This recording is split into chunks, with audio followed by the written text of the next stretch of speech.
Yo, yo, yo. Welcome to Philosopher's Stoned. Going to be doing a topic that a lot of people have covered before, but it is one of my favorite little stories that I found around the internet. So I'm just going to jump right into it. It is the case of Tamam Shud, the Somerton Man. Somerton Man. I'm not from Australia, so I think that's how you say it. Somerton Man.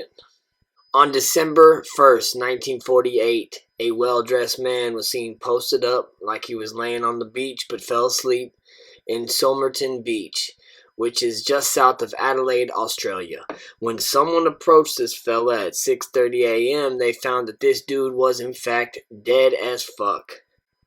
Now, his head was laid back against the seawall and his legs were crossed. There was an unlit cigarette on the right collar of his coat. In his pockets, they found a second-class rail ticket from Adelaide to Henley Beach, a bus ticket that could have been unused. They couldn't figure out if it had been used or not. Also found was a narrow aluminum comb, half-empty pack of juicy fruit gum, and an Army Club cigarette pack containing 7 cigs of a completely different brand, which is weird, but I mean, he could have just traded his cigarettes out to another fella before his death, the night before. He's like, hey, you got those cigarettes? Let me get those cigarettes. I'll trade you these cigarettes. I've done it before. He also had a box of matches, and the weird thing about his clothes is that all of the tags were removed from the clothing. So they called this the Tamam Shud case because of the piece of paper with that phrase on it found in the fob pocket of his pants. The phrase is Persian and translated to mean ended or finished or it is finished, some shit like that, like the end. This specific scrap of paper was ripped from a page from the book Rubaiyat of Omar Khayyam from the 12th century. This piece of scrap paper wasn't found until months after the initial discovery of the body. So after the police let this information out, a chemist came forward with the book that had the page where the scrap of the phrase was ripped from. Supposedly the book had just magically appeared in the back of the floorboard of his car. Not sure how. Probably whoever had something to do with this man's death or giving him that message, Tamam Shud, threw the book in this guy's car just as he was walking down the street. They found 2 more clues in the book, a sequence of letters that appeared to be some kind of decipherable code and a few phone numbers. The phone numbers seemed to be a bust except for one, which belonged to a local nurse named Jessie Thompson, but people knew her as Jo. And oddly enough, she lived just a few hundred meters from where the mysterious dude was found dead. And coincidentally, she admitted to once owning a copy of the Rubaiyat by Rubaiyat of Omar Khayyam, but denied ever knowing the Somerton Man. The cop showed her a plaster bust, which is like a sculpture thing, of the man's head and shoulders in an attempt to jog her memory, and she behaved strangely when she saw it, but never explained why she acted that way. So, when an autopsy was done post-mortem, it's reported that the man had a strikingly large spleen and internal bleeding in his liver and stomach. In January 1949, police found a suitcase in the cloakroom of the Adelaide railway station. It was checked in a day before the man was found on the beach, and the cops suspected that it was his.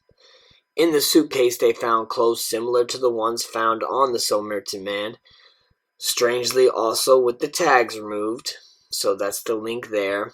Waxed thread used to repair the pants that the man was found in was also in the suitcase, which was odd because this waxed thread specifically was not sold in Australia. Time for the theories.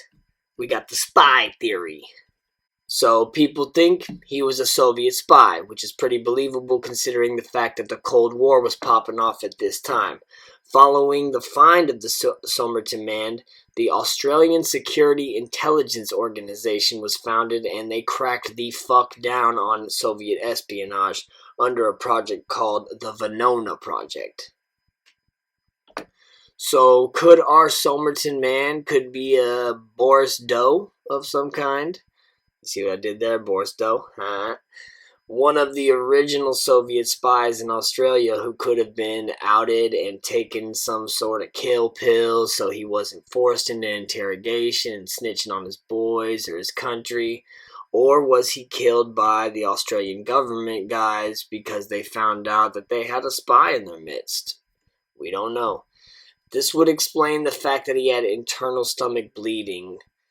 There's plenty of poisons that would cause some type of eruption in the stomach and just cause you to bleed out in there. He also could have been a British spy, which they are famously or infamously known to use poison to kill off their assets or even their own agents. Now we got the murder theories. A strange British man was said to have stayed in the Stradmore Hotel around the time the Somerton Man's body was found. He checked in a small suitcase that supposedly had a needle in it. What the fuck? Another murder theory connects to the murder of a 2-year-old boy found in a sack around 12 miles away from the spot where the Somerton Man was found. The father was also found still alive, Keith Magnuson. He was sanctioned eventually after this, so supposedly Keith was working on identifying the Somerton Man at the time his young son was murdered. Right before the son's death, a masked man tried to run Keith's wife over and basically threatened them to stay away from the case and to shut up, and just to leave it alone, to back off. I tried to find more about Keith Magnuson and his whole deal, but his whole story, it's like its own episode because I found a bunch of shit. So the masked man that they talked about, could he have been the strange British man who was in the hotel that had the fucking needle suitcase? I don't know. There's a bunch of other theories all around the espionage factor of it, but I just wanted to pump this one out. This story's cool. Tamam Shud is a dope ass phrase. Yeah, so that's what that is. Tamam Shud, the Somerton Man. If you think you know what happened, or if you have another little link or source or something, shoot it my way. I'd love to read about it.